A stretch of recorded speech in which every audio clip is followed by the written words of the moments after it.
பேரூராட்சியில இன்றைய தினம் இன்னைக்கு வந்து பாத்தீங்கன்னா செட்டிப்பாளையத்துல ஒரு 3 நாளைக்கு முன்னாடி ஒரு போர்வெல் அமைச்சிருக்காங்க. நிலத்தடி நீர் போர்வெல் அமைச்சிருக்காங்க. அந்த போர்வெல் எந்த நிலைமையில் அமைச்சிருக்காங்க காலையில் மூலமா தெளிவுபடுத்திருக்காங்க.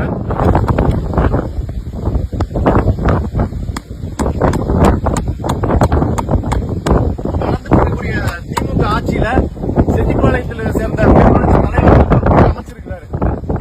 எதுக்காகன்னா செட்டிப்பாளையத்தில் இருக்கக்கூடிய பொதுமக்களுக்கு பயன்பாட்டுக்காக நீர் கொண்டே சேர்க்கணுங்கிற நல்ல எண்ணத்தில் அமைச்சிருக்கிறாரு. டேப் கொண்டாங்க.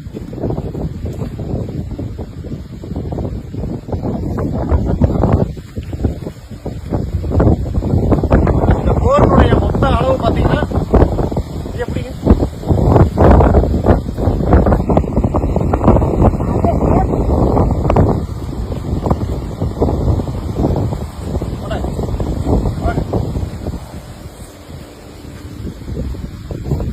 ஏழு அடியில் ஒரு போர்வெல் அமைச்சிருக்காரு. ஆனா இந்த போர் எப்பங்கண்ணா போட்டாங்க? இந்த தலைவர் வந்து எப்ப போட்டாரு இந்த போர்? போன புதன்கிழமை போட்டாங்க. புதன்கிழமை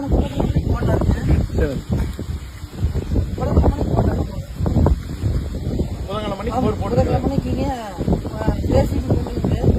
அவர் பாட்டுல நிறுத்தி ஜேசிபியில் குழி எடுத்து இந்த பைப்பு வச்சு மூடிட்டு போயிட்டாங்க.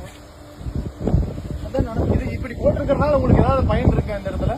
போர இல்லையாச்சுங்க. அந்த தண்ணியும் இல்ல, போரும் இல்ல, ஓட்டம் இருக்கிறதும் இல்ல. நீங்களே பாக்குறீங்கல்ல, அதனால யாருக்கு எந்த யூஸும் இல்லைங்களே. மக்களுக்கும் இல்லை, யாருக்கும் இல்லைங்க.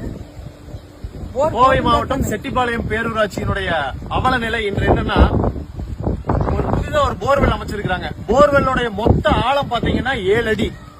7 அடியில ஒரு போர்வெல் அமைக்கிறதுனால இங்க இருக்கக்கூடிய பொதுமக்களுக்கு ஏதாவது பயனா? யாருக்கு என்ன பயன்? வெறும் ஜேசிபி எந்திரத்தை கொண்டு வந்து ஒரு 7 அடிக்கு ஒரு குழியை தோண்டி ஒரு பைப்பை மாத்திரம் வச்சு சுத்திலும் அந்த போர் போட்டதுக்கு உண்டான அத்தாட்சி கொடுக்கணுங்கிறதுக்காக டெஸ்ட் மண்ணை கொட்டி ஒரு போர் வந்து போட்டிருக்கிறங்கிற பேருக்காக ஒரு போர் அமைச்சிருக்காங்க.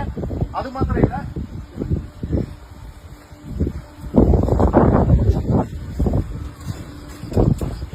அமைச்சிருக்கக்கூடிய போர்வெல்லுக்கு பாத்தீங்கன்னா EB line 3 base EB service வாங்குறதுக்காக எல்லா வேலையும் நடந்திருக்குது.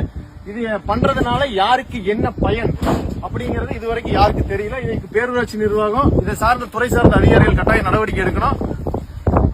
இது மாத்திரம் இல்ல, இது இந்த போர்ல இருந்து நேரம் மேல பாத்தீங்கன்னா ஒரு 10 அடி உயரத்துல மட்டும் இபியினுடைய கம்பி போகுது, மின்சார கம்பி போகுது. அந்த மின்சார கம்பி போற இடத்துல நம்ம போர்வெல்லுடைய எந்திரத்தை நிறுத்தவே முடியாது. இதை எப்படி அமைச்சாரு, என்ன ஒரு கான்செப்ட்ல இது பண்ணிருக்காங்கன்னு தெரியல.